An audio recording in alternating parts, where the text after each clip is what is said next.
Listen, I want to welcome all of you to Books and Books tonight. My name is Mitchell Kaplan, and on behalf, thank you.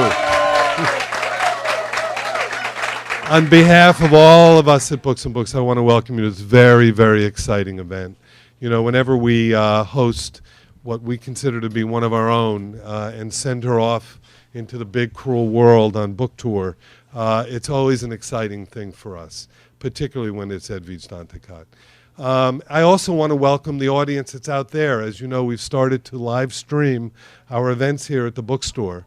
And the wonderful thing about it is that if you're out there watching, you can just call the store and let the person who answers the phone know your name, and they will be more than happy to get a personalized signed book for you, and we will ship it to you at no expense, except for the cost of the book, of course. We do a number of events, and we'd love for you, when you visit our website, to also sign up and get on our mailing list. Because as all of you know, we send you more mailings than you can ever possibly, you'll never feel lonely again when you are a member of the Books and Books mailing list. But in any case, I just want to welcome you and to tell you how proud we are to be having this event tonight. I had a chance to read this book early on, and you guys are in for a big treat. Today is the publication date of it, and it's really, really exciting. To welcome our guest and to give the introduction, more formal introduction for Edwidge, it's my pleasure to bring up to the podium someone who's a good friend of mine and a good friend of all of us who love literature here in South Florida. She's the co-director of the Caribbean Institute at the University of Miami, and she tells me it seems like it's been longer, but she's been an English teacher. She's been in the University of Miami English faculty for over 10 years, actually, and her name is Patricia Saunders. Please welcome her.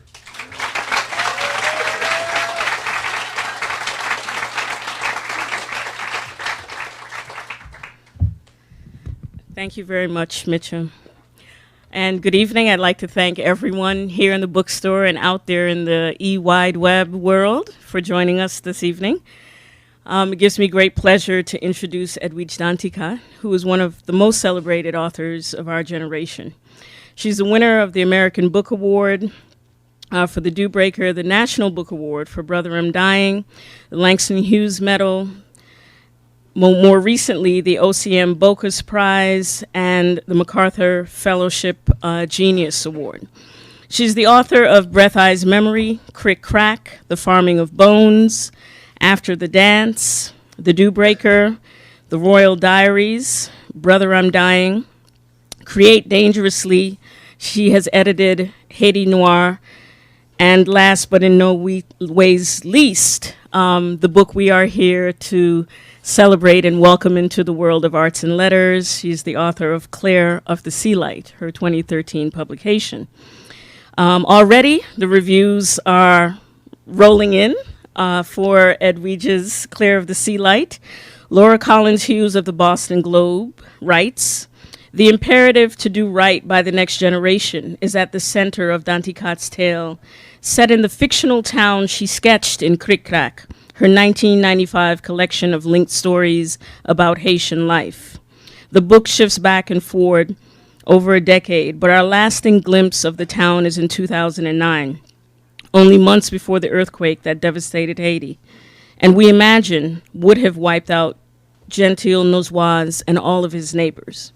Ron Charles of the Washington Post writes that even though the chapters often reach in different directions and sometimes concern different groups of characters, Claire of the Sea Light remains a novel, a carefully integrated collection of episodes that build on one another, enriching our understanding of a small Haitian town and the complicated community of poor and wealthy, young and old, who call it home.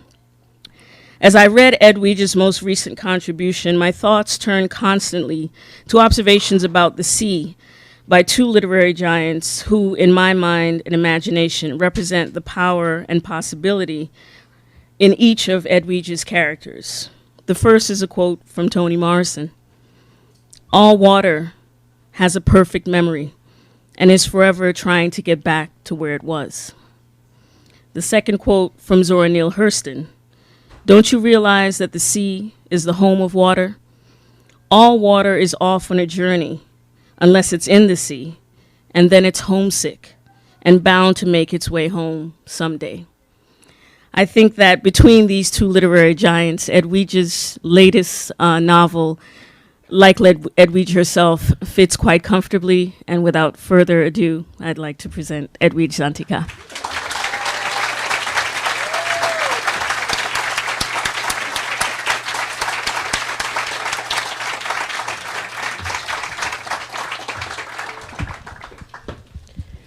Thank you. Thank you, Pat. When Jamaica Kincaid was last year after Pat was in the store after Pat's introduction, she says, "I'm so afraid I won't live up to that introduction." I'm feeling the same way. Thank you so much. This room is filled with family and friends. It's almost overwhelming. Old friends, new friends, that it does actually feel like I'm giving birth. Which is how book launches feel. So I want to thank everybody. I think this book was maybe people think I'm prolific, but I just work on different things at the same time. And this book was about 10 years in the making, and a lot of you in this room contributed to it in different ways, by inviting us out, by feeding us a meal, and all these different ways, and you know who you are. So I want to thank you. On all my birthdays, since people say book launches are like second birthdays, my mother always calls me. She's the first person to call me, and she said, "I'm going to pray with you." So this morning I was tempted to call her so she could pray for Claire, but I thought she would think it ridiculous. But my mom is watching, so allo mama. Sometimes when I'm on tour, especially when you publish a book that deals with a particular issue, people always ask, well, what can I do for Haiti? What can I do for Haiti? I read your books, I read other people. So tonight I'm happy to say I have a very concrete answer to what you can do for Haiti. It's one of the many things you can do for Haiti. You can do something for Haiti by supporting Photocombite. And for those of you wonderful people who are out there, you could go to photocombite.org, or you can call into the store and ask about this picture and others, and you can take one of them home. Photocombite, and I'm a storyteller, and this book is about a woman who, in part about one woman who tells stories too, but via the radio, and we'll talk about that more later. But Photocombite is an organization that allows Haitian children and adults to tell their stories through photographs. So we started a class today in OCAP, and children are given cameras and they take pictures. So I wanted you, before we get to the Q&A, and you say, what can I do for Haiti? If you're at home, you can go to photocombite.org. If you're here, you can ask Maggie or Noel about Photocombite, or go outside and find out more, and you can take one of these things home. So these things have to also mean something more than selling books, right? So so the book itself, Claire of the Sea Light. I started this book, I started Claire of the Sea Light, I just mentioned the radio, because I thought I wanted to write a novel about the radio. Radio is extremely important in Haiti. It's a media of entertainment, it's a media of protest. And so I wanted to, it was always my dream to write a book about the radio, a novel about the radio, where each episode was a chapter in the novel. So I started, I stumbled, it didn't quite take off. I had a radio hostess, I had a character named Louise George, and then it just wasn't taking off. And then one day I was watching a documentary, I think it was on YouTube, about Haitian children who have parents but are placed in orphanages and are given by these people in the orphanages to take care of them. And when the children, until they're adopted, the parents visit them, and sometimes they bring them things. And I heard one of the people in the documentary say, what sort of the aid workers say, they bring their children here because they're not like us, they're not that attached to their children. And I didn't grow up in a very And then with my parents, I wasn't in an orphanage, but I was in a house with my uncle and aunt and other children like me. So I don't know, for some reason that comment really stayed with me. And I don't want to make it sound too mysterious, but soon after that, this little girl appeared to me, luminous and glowing, and it was Claire. And so I started writing about Claire, and then this village shows up, and I always say to people, you know, because Ville Rose, the village was, this town was first in Creek-Crack, and then I wrote a Do-Breaker, which is similar in structure to this, not to this book, and then I wrote this book. I said, I don't want people to think that this is the only way I know how to write fiction, is by writing collage, and sometimes people are cruel and they say, you know, she's passing off her short story collection as a novel, and I also didn't want people to think I was doing that, so I resisted Claire, I resisted the town, but they just kept bugging me. They wouldn't go away. So the book is about this, as many people have pointed out. It's less about Claire, but it is about Claire, but it's also about this whole town and all these different characters, the fabric vendor who eventually adopts Claire, the schoolmaster. But the central story is this triad of Claire, the little girl, her father, Nouzias, and Madame Gaël, who wants to adopt her. So I'm going to read two short sections, with apologies to those of you who are standing. But it's the first section is called Anniversary, and it's the anniversary. It's Claire's birthday. It's the anniversary of the death of Madame Gaël's daughter, and so she just is pondering anniversaries.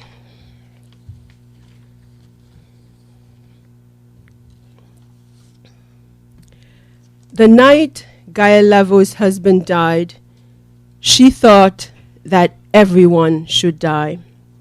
After Laurent's murder outside Radio's Oreilles, she sold a house in town and moved into her grandparents' house on Anterre Hill.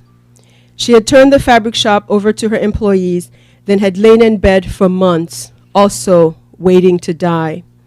Although everyone said that her milk would be tainted by her sadness and would fill her daughter Rose with sadness, Inès, her housekeeper, insisted that Gaël nurse her daughter as a way of saving both the child and herself.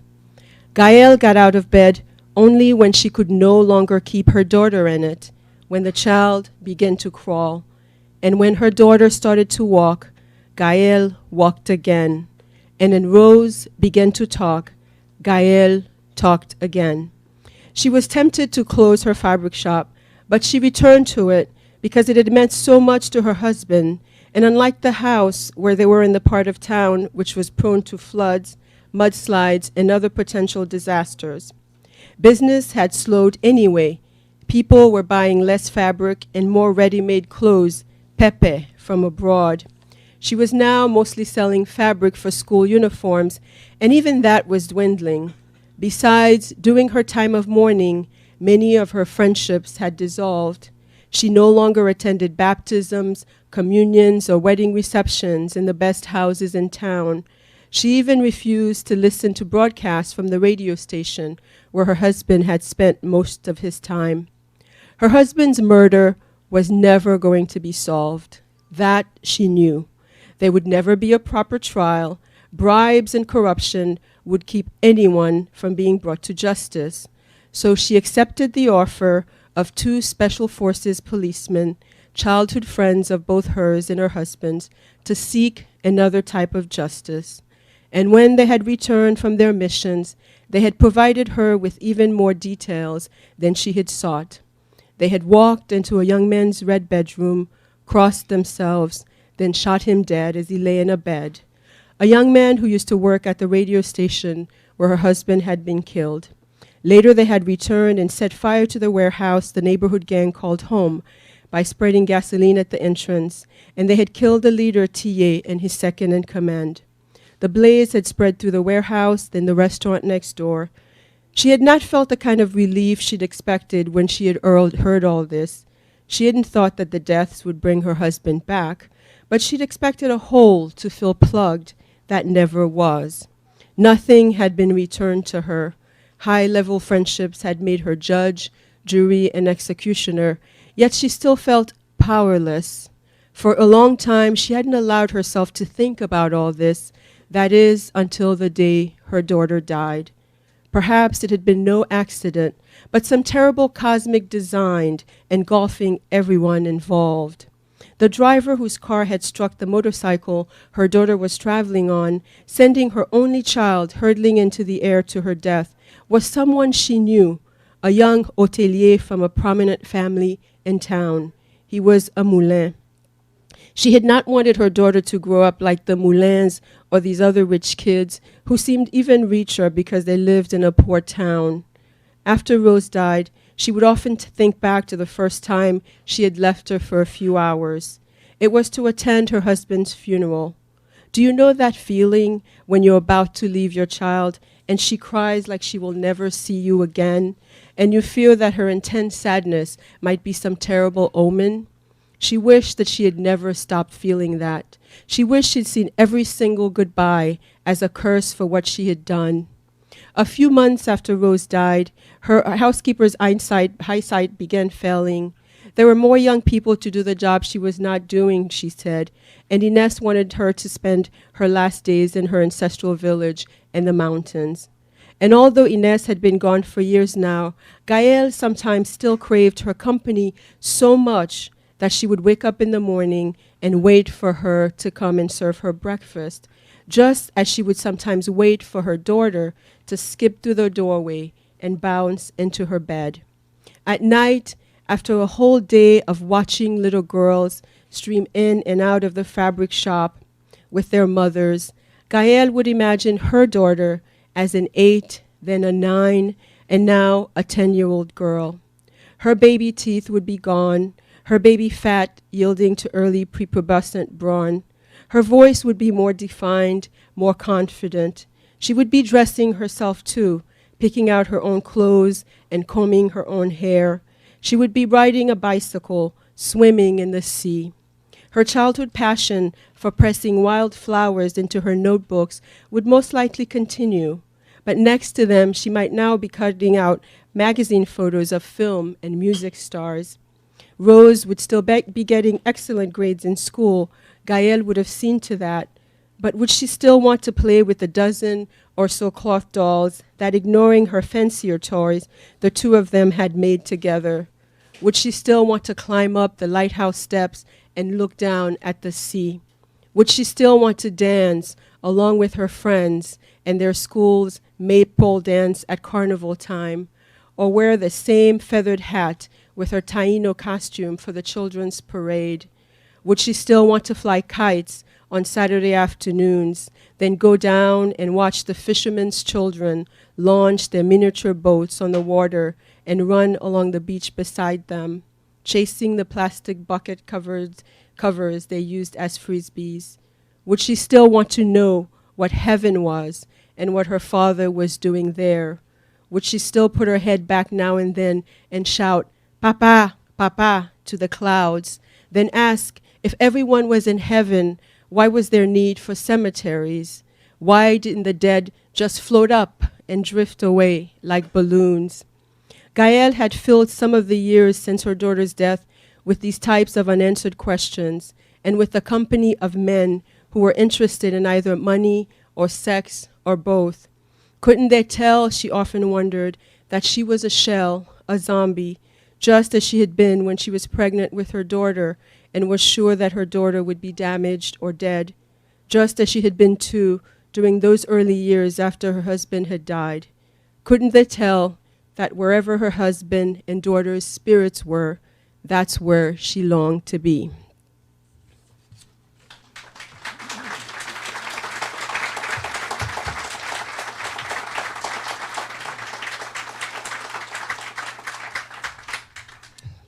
So that's Madame Gaëlle, who wants to adapt Claire. The second section I'm going to read, and then I'll take questions, is a part of the book that's left over from the radio. So our radio hostess is Louise George, and she's a loner, and she gets no greater pleasure than just to, after having taped her show, to just open her windows the night the show airs to just listen to the neighborhood react to her show. So she doesn't have many friends, and she has a condition, which you will read about when you read the book, that keeps her home a lot. So she, this radio show is her life, but she also sees it as a tool for justice. And I have known many close friends who worked in the radio and have lost some special friends too, who were part of the radio. And so this to me was a very important part. This Louise George, who is voiceless in her own life, but decides to use the radio as a tool. So in this section, I'm going to read is the reaction to a show that Louise has just done, and with the father of a young man. So the young man is Max Arden Sr., and the Max Arden Jr., and his father is Max Arden Sr., who is the schoolmaster in town. So they have just been listening to an episode of Louise's show that outs Max Arden Jr. as a rapist. He had raped someone who was working in his house, and the person working there had taken revenge by going on the radio. So, in this scene, Max Sr. is contemplating a little bit what he's heard. He's contemplating a little bit about the youth of the country and what Pat had mentioned about this transfer through the generations. How do we make that possible? How do we create a future for the next generation with all our own failings? So he is sitting. I'm setting the scene for you. He is sitting on his porch. He has just listened to the show. He's sitting with Max Arden's girlfriend, Jessamine, who is a diaspora. And he's not so approving of her because she has piercings and she has a tattoo that says "Pop" on her wrist, for reasons that you will find out in the book. But he has worse problems than a girlfriend who has a tattoo now. So, Max Sr. was sitting on his front gallery with Jessamine when his cell phone began to ring and ring again. "You won't believe who's on dis-moi," he kept hearing from each person who was calling him. But he refused to turn on the radio. He didn't want to hear it. Besides, he had never cared for that mawkish program, even when he and the hostess Louise had been on speaking terms. Out of spite, or would it be to humiliate him, the maid in the house next door turned her radio to the loudest possible volume so that the entire neighborhood could hear. It was hard to pretend to the lovely young woman sitting next to him that the program did not concern them, since his name was being called out nearly as often as his son's. The girl mercifully said nothing, following him into the house as he showed her his bookshelves and the abstract paintings on his living room walls, the rose garden and the swimming pool, the gazebo.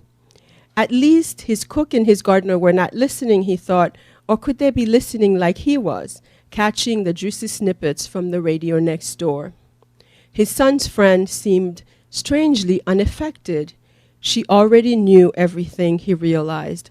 Otherwise, how could she not be incensed, outraged? She was a stunning girl with an African mask for a face, all high forehead and high cheekbones, giant loop earrings, and one gold stud on either side of her cheeks. She was obviously one of those modern girls, the kind of girl whom, frankly, he didn't think he would be able to welcome with open arms into his family, with her cheek studs and hippie tunic and the word P.O.P. tattooed in red ink calligraphy and across the insides of both her wrists. If the whole town wanted to parade by his open gate now and condemn him, they could, he thought. He and his ex-wife had done what most parents he knew would have done. They had tried to protect their son and grandson the best way they knew how. Should they have demanded a shotgun marriage between their son and the maid? Should they have sent her off to Miami with their son? It was clear that something other than love had been made in that room that night, and perhaps that night was not the only time it had happened either. But what do you do when your misguided child, in some stupid effort to distract you from who he really is, commits a horrible crime? Do you have the police come over and arrest him? Do you have him paraded on the street and humiliated on the radio? Your child, this boy, this man, who had once been a good and simple and innocent boy, just like this other boy he had violently made. So if Flora wanted to keep this boy, his grandson, his son's son, for herself, let her. She might have a better chance of turning him into a decent man. Good luck to her, though. He hoped she would succeed. Let her try to raise a boy and help him become a man. Let her teach him how to tie his shoes, to shake hands properly. Let her show him how to swim, how to fly a kite. Let her show him how to sharpen a blade, to shave or otherwise, how to defend himself when attacked. Let her teach him to read and write and tell him all kinds of stories, the true meaning of which he never seemed to understand. Let her feel proud, then ashamed of him, then proud again. Let her long for him when he is gone and despise him when he's in her presence. Let her wish for him to be another kind of son and for her to be another kind of mother. Let her see what it's like to protect him from even his worst desires, to keep them from tainting his life forever. Let her try to show him the difference between right and wrong. Let her guide him to adulthood unscathed in a society where people are always looking for the next person to tear down. Let her school him on legacy, how one should honor and respect it and defend it at all costs. Let her learn one day how to forgive him and eventually to forgive herself. Flora's own mother had certainly tried to do her best by having her land in his house. He had known none of the details of that night until now, hearing what she was telling the world through the radio. He regretted not hearing anything but the storm that night. But in the end, he was Max Jr.'s father and not hers. If he had to choose between anyone and his son would always come first. Better Louise's kind of radio talk, he'd thought, than other kind of talk. Better that kind of shame than an even worse kind of shame. Sleeping with a house servant was not an uncommon rite of passage for young men in houses like his. Droit du seigneur, feudal rights, his own father had called it, though Max Jr. himself had never taken part. But wasn't even the girl expecting it? The faultiness of his logic seemed obvious now and being exposed on the radio. Could he go on Louise's show next week and use that dreadful explanation to absolve his son? Jessamine was still respectfully silent, watching the calabash trees on the street along with him until his son pulled up in front of the house in the car he had lent him to take his son home. When had Flore, he wondered, had time to record this monstrosity of an hour? But now his attention was on his son, his brilliant scholar's son, who was now cowering inside the car, hiding from him and this girl in the radio. His son, the lover of stories as a boy. Quick, he wanted to tell a story about fathers and sons to his son. Jessamine was looking at his son, her eyes dancing between them and Max Sr.'s face. He was now seeing her in full, carving out of her dark face another impossible grandchild for himself. Even though he was at school with children all day, what did he know about young people these days? At the school and elsewhere in town, he had seen several of them go from pre-kindergarten to close to his son's age. Not many of them lived out their early promise. Some of this you could blame, as his ex-wife often did, on the town, on the country, its lack of opportunities, its rigid social hierarchies. But his son, with all his opportunities and contacts, had done no better. There was something tragic about a generation whose hopes had been raised and dashed over and over again. Had they been poisoned by disappointment? Their leaders and elders, including himself, had made so many promises that they'd been, for whatever reason, unable to keep. Idealists had been killed to make room for gangsters. Life had become so cheap that you could give anyone a few dollars to snuff it out. When had they entered, he wondered, what Rimbaud and his time had called le temps des assassins, the age of the assassins. Maybe his generation was the problem. They had built a society that was useless to their children. Still, these children seemed to lack the will to sacrifice and build their own. He had been willing to at least try to make this right. He had been looking forward to turning his school, everything he had, over to his son, to the next generation, to see if they would do any better. But now he might never get the chance. Thank you.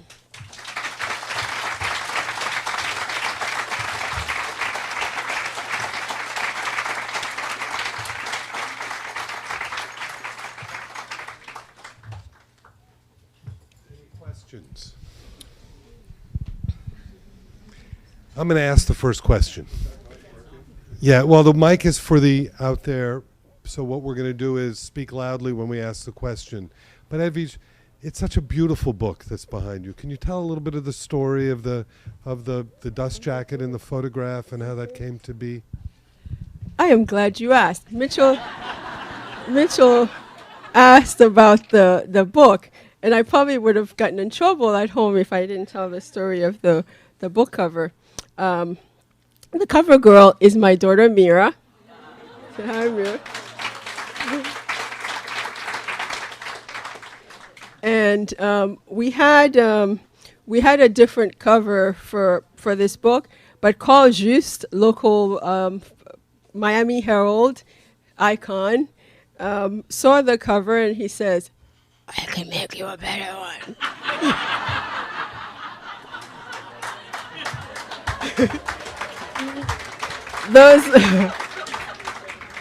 Those of you who know Carl Juste know that voice.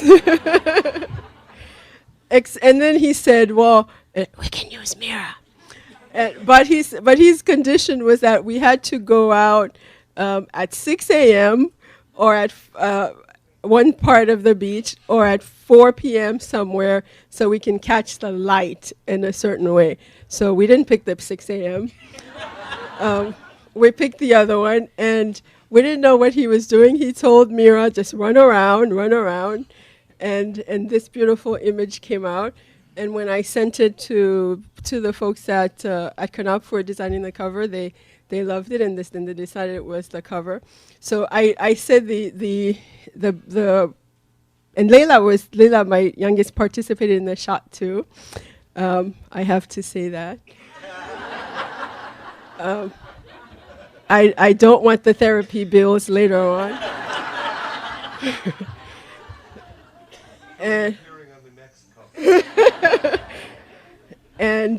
I said the only thing about this, it's going to be a very expensive proposition, because every time I come across the book on the remainder table, I will now have to buy it because I will not want any of them discarded in any way.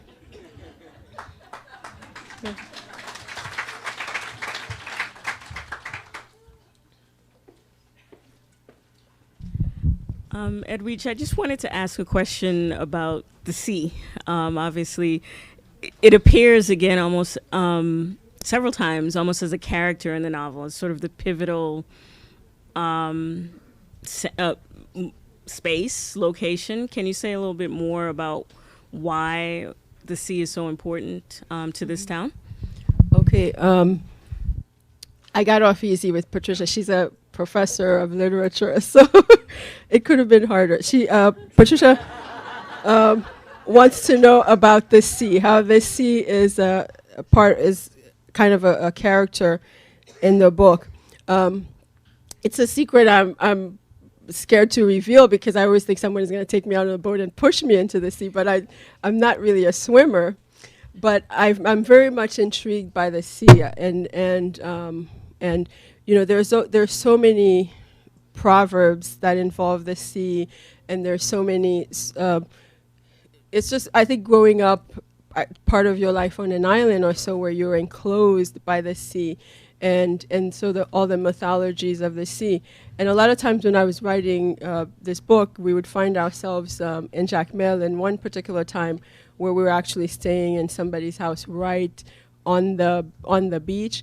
And the first couple of nights, it was very hard to sleep because of you're just listening to the sounds of the sea, which can alternate between being so comforting and so menacing at the same time. And I was always intrigued, from Krikrak, which is kind of the mother of this book, if you will, because it's the first place that Ville Rose starts, but where you have Children of the Sea, that short story. So I was always interested in in the sea itself, but also the mythology of the sea.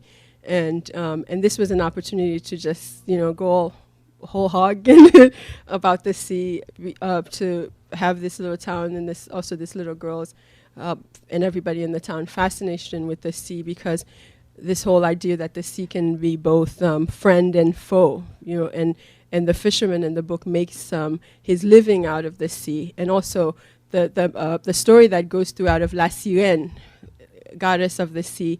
And that song, there's a song that the little girls sing as a song for the one, which is like a ring around the rosy that has to do with the sea. And just as this one of my favorite proverbs about the sea is like, la mer pas qu'un be crasse. The sea doesn't hold dirt, doesn't have secrets in a way. And in a way, this is a book that's full of secrets. So there's just so many, in all literature, there's so much literature about the sea, but I love this opportunity to try and tackle it.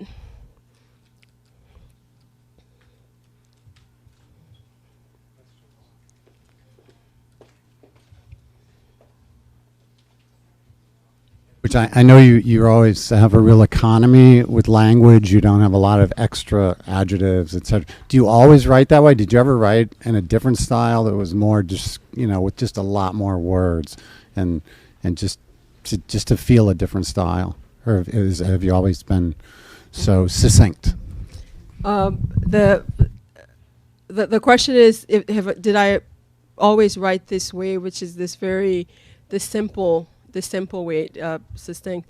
I think I always did, because even I always had, even from the beginning, I think this, for me it was always about primarily storytelling, about getting across. And I was always afraid, even with this book, with a lot of the imagery, that it wasn't, I really want to communicate. And when you write a book also with this type of structure where it seems like you're showing off. I'm not, but where you're sort of asking people to like stay with me, believe me. Then I think I want the language to be simple, even if the structure is not simple. So I always would like this, but I think also this is my third language, and always in the back of my mind is that I want people to understand what I'm saying. But that's just become the way I write. I don't think I could write much longer than that or differently. And sometimes, and I was saying this to Fabiola, hey, this morning we were having a conversation about this. It's that sometimes, in a way, when writers are asked these questions about sort of how do you write this, if we were honest, we would just say, I don't know. Because you don't always know. It's just kind of like how it comes through, and this is sort of how it comes through to me.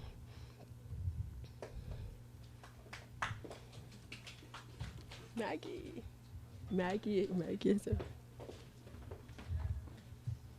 Hello. Okay, loud. So Ville Rose is a fictional place, yes? Maybe you could tell us what inspired you in terms of other seaside towns in Haiti. Is it based on something you thought of there? Yeah. Ville Rose, the question is whether Ville Rose is a fictional place and what inspired me. Ville Rose is definitely a fictional place, and Ville Rose came about, my mother's name is Rose. Hello, Mama. And after I wrote Breath, Eyes, Memory, people would, I used some actual places and some fictional places. And people would come up to me and say, you say you're writing about this town, and you mention this tree. I was there last week. There is no such tree. I'm sorry. And it started, I thought, I need to invent fictional towns. So that's how Villuers came about, because I thought I could borrow from all these different places. So Villuers is a little bit like Léogâne, where my family's from, and where my mother was born and grew up, and where I would go see my grandmother, my more sort of formal grandmother in the summer. And and we would go to the sea then, and everybody has sort of a near drowning story from visits to my grandmother's by the sea. And I also, when I was writing the book, we were in Jacmel a lot, and I would also, when we went to Port Salut, we would see the fishermen, and so I'm borrowing very different different places that I've seen and putting in there, because I felt like and also I've always, people don't realize also that there are these lighthouses in Haiti, lighthouses that were, most of them, I think all of them, that some are still standing, but they were built during the U.S. occupation, so these ships can, and I always wanted to have a lighthouse in my town.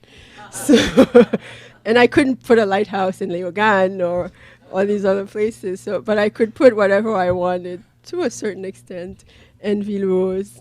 Yeah. Is there a time frame for this story? And the second was, you made me very curious. You said English is your third language. What's your second language? Well, Creole is my first language, which I spoke at home, and French is my school language, which I learned in school growing up, and I ended up majoring in French literature when I was in college. So the question is also, the other part, I forgot to repeat that part, was what is the time frame of the book? Well, the book is supposed to all happen in one night. Yeah.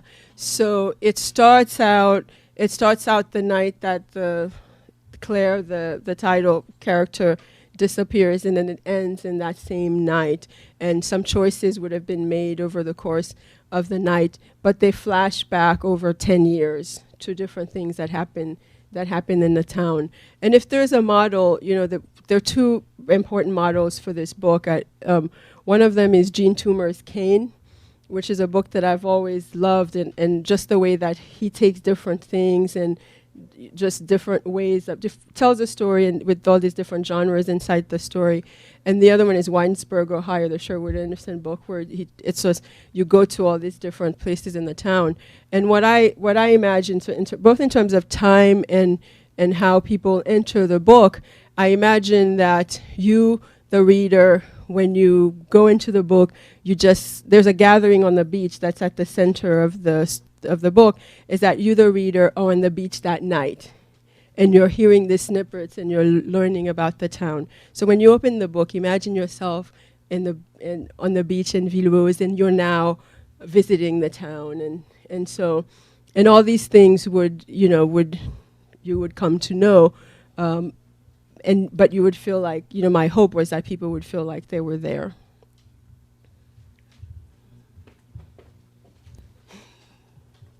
So Edwidge, I wanted to follow up on this gentleman back here asked you a question about your writing style. And I noticed on the back of the book, Newsweek says, Thomas Wolfe, shake hands with Edwidge Danticat, your spiritual heir. So I wondered if there were any Haitian writers that you feel you are more the heir of, or who might have influenced you in some ways.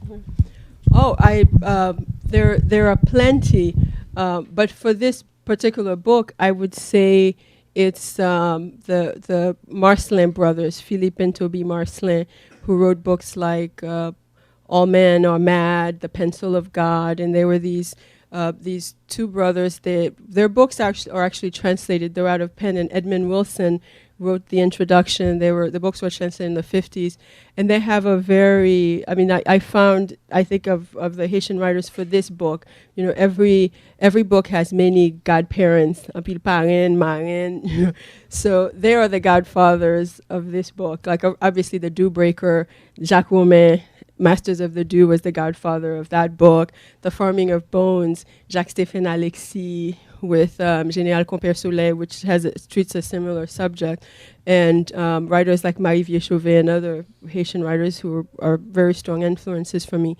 But I feel like with this book, with all the sort of the way, putting a sort of a spotlight on this sort of micro society, the way the Marcelin brothers did in their novels, I feel like they're the I would shake hands with them if in heaven.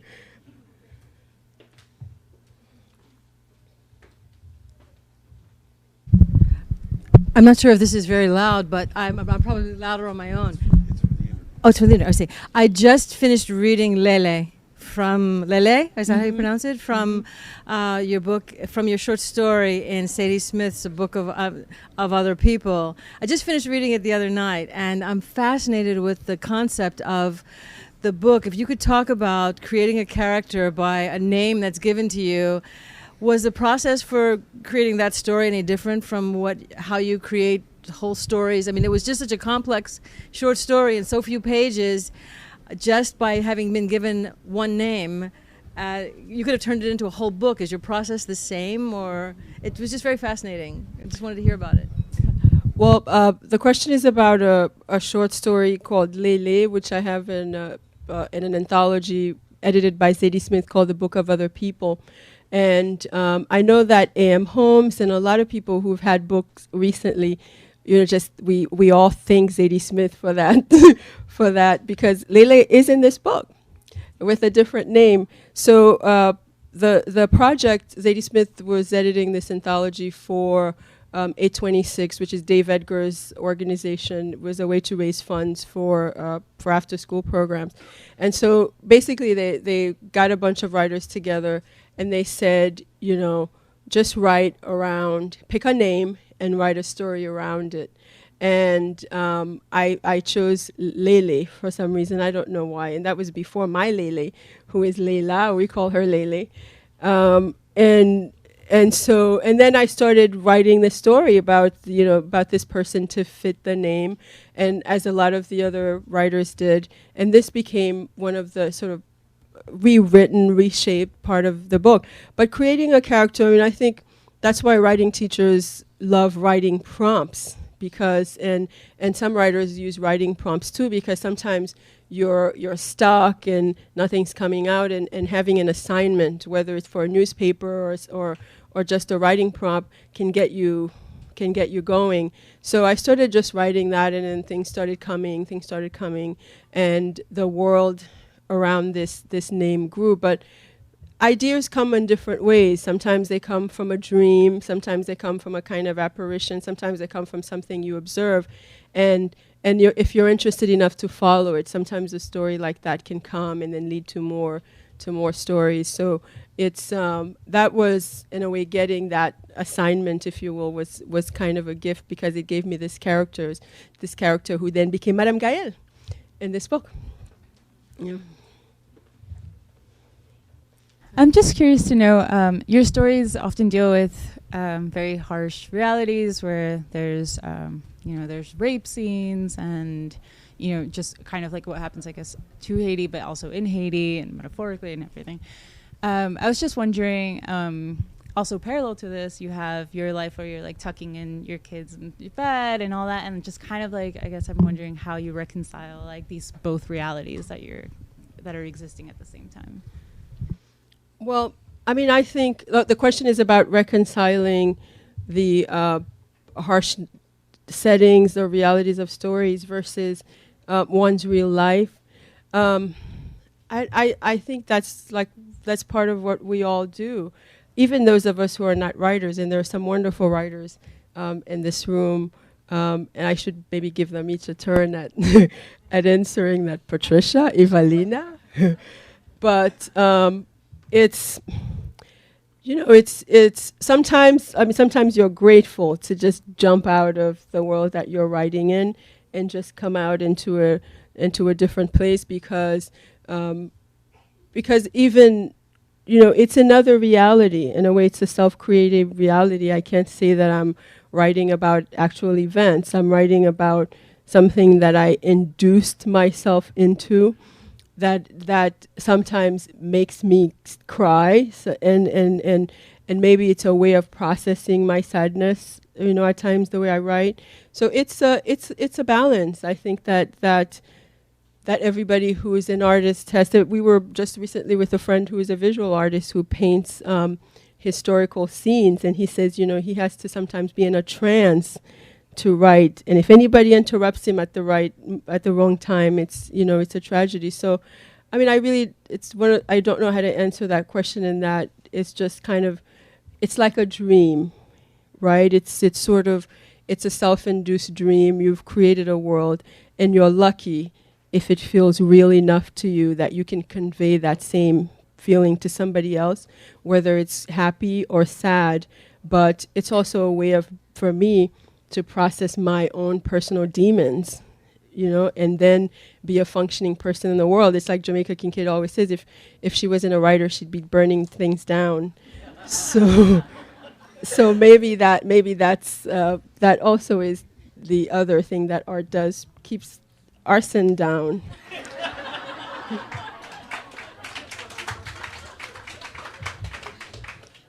It's very interesting, because I've been sitting here with a question which I think you just gave an entree to. And it was, as I'm sitting here thinking about the sea and water, to me, the top of the sea and the ocean can be very turbulent and unpredictable and fearsome or calm. But when you go down below, it's totally different. And it's very much similar to a metaphor for our lives in terms of the internal possibilities that we have of imagining the turbulence that may be existing around us, and how we process it, how we can come to experience it.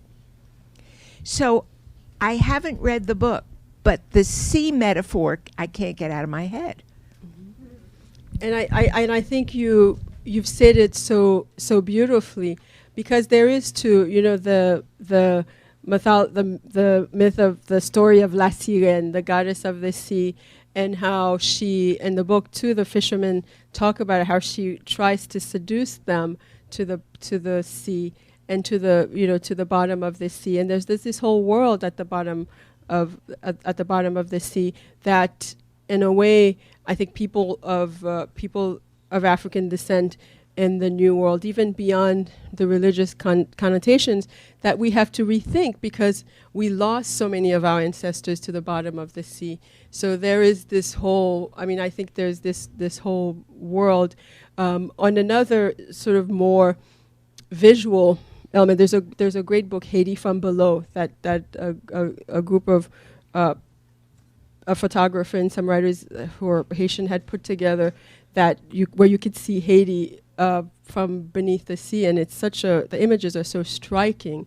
Also, to get that image, just to actually see it, what we hear about all the time, and this layer, with this layer of religion, with this layer of myth, but you could actually see the bottom of the sea. But that's one of the things that one of the characters, Max, that's where he seeks to find peace in the sea, but is also drawn to this idea of the bottom of the sea having a better world, especially as a place where we can be reunited with our ancestors who we lost to the sea during the slave trade. I think. Well, Edwidge, I want to thank you so much for such a marvelous evening. I want to say something more. Yeah. please don't go yet. Everybody stay. Okay. So remember, those of you who are at home, if you want to take home one of these beautiful images, photocombit.org, or call into the store. And then, as I said when I was beginning, this is something you can do. You can do for Haiti. 90% of the money that you pay for these prints goes right back to the individual photographer. 90% So you really of the money you do pay help goes to the people individual individually. photographer. So What's the website? FOTOKONBIT.org, photocombit.org. Thank you. Thank you, Eddie. Thank you all. Thank you all for coming. I also want to let you know that Edwidge will be signing books on the other side of the store, and so that we can get out pretty easily. When you stand, just fold your chair and put it against the wall.